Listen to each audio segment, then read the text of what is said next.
Chapter 10.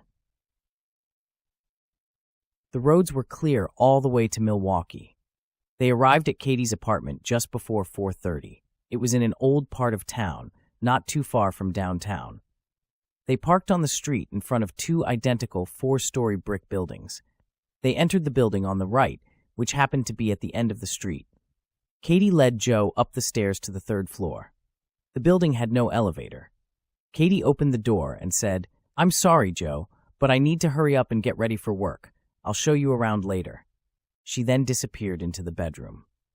Joe closed the door behind him and looked around the apartment. It was old and outdated. It had old-style radiators for heat. Joe liked that it was old. It reminded him of growing up in New York. He guessed the building was almost as old as he was. The apartment was clean, but not entirely tidy. There were a few books and magazines in random places, and a few pieces of clothing here and there. Several paintings were hanging on the walls. Most were paintings of chimpanzees, but there was also one painting of a mermaid, which seemed out of place. The kitchen was small, but clean and tidier than the rest of the apartment. The large window in the living room overlooked similar-style apartments across the street. The kitchen had a small window, and that view was different. Joe could see a couple of very tall buildings, one of which was a bank. He wondered why banks needed to be so big. What could all those offices possibly be used for?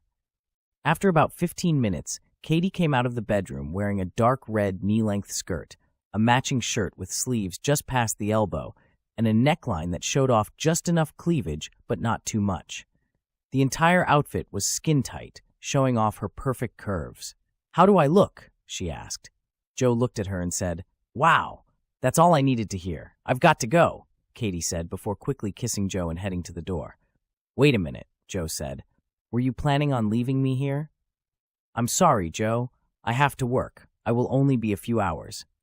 I was hoping that I could see what you do." Katie thought about it briefly and said, "Okay, what the hell? Just be prepared to be bored." "I'll prepare myself," Joe said. They made it to the television station a minute before 5. Katie brought Joe through a door marked Employees Only. It led directly into the newsroom. It was a large room with more than 24 cubicles. Katie said hello to several people as she and Joe made their way to her desk near the center of the room. Katie sat at her desk and checked her computer for messages. Ashley saw Katie come in, poked her head around the corner, and said, "Welcome back, Katie. How was your weekend getaway?" As if I couldn't guess. "It was much needed," Katie said. She then put her hand on Joe's arm and said, "This is Joe. I brought him back with me. They were running a special. Every new guest gets to take home a man." Ashley smiled, held out her hand, and said, "Pleased to meet you, Joe." Joe took her hand, kissed it, and said, "The pleasure is all mine." Ashley giggled and said, "I love to see modern young men with old-world manners. It is so rare these days." "Joe is definitely one in a million," Katie said. Ashley looked Joe over and said, "You look great for someone who was hit by a car." Joe glanced at Katie, surprised that she mentioned it to anyone, then said, "I wouldn't call that thing she drives a car." Ashley laughed and said, "You have a point. It probably felt like getting hit by a cardboard box." They both laughed, and Katie said, "Don't make fun of my beautiful car." For your information, he could have got hit by a garbage truck with all that padding he was wearing. "By the way," Ashley said, "Mr. Martin wants to see you in his office when you get in." "Is it about the job?" Katie asked. "I don't know, but it's possible." "Okay, do you think you can show Joe around while I'm gone?" "It would be my pleasure," Ashley said with a smile. The only office with an actual door was that of the news director, Robert Martin. Katie knocked 3 times, opened the door, and asked, "Are you free, Mr. Martin?" Most of the news people went by their first names, but Robert Martin was an experienced newsman who naturally commanded a certain amount of respect. "Come on in, Katie," he said. "Have a seat." Katie sat down while Martin leaned back in his chair and ran a hand through his thick white hair. He said, "I know you have been interested in moving into the investigative reporter position, and one has just become available. I've decided to give it to you on a trial basis if you still want it." "Of course I want it, Mr. Martin. Thank you so much," Katie said.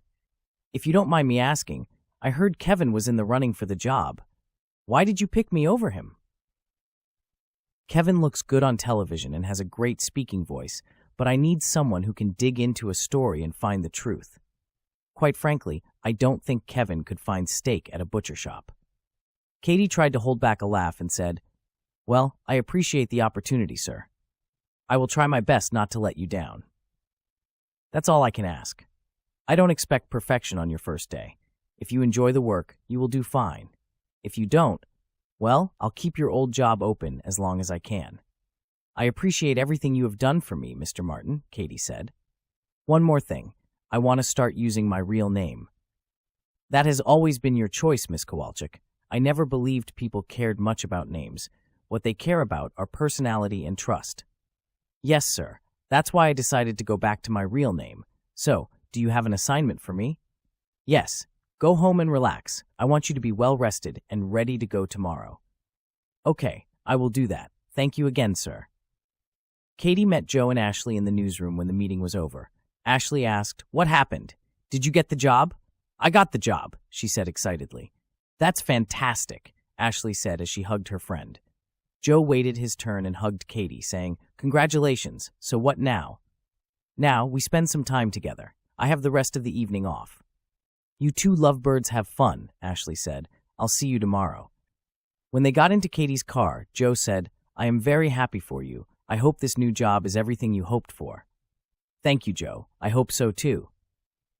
"So what would you like to do now?" Joe asked.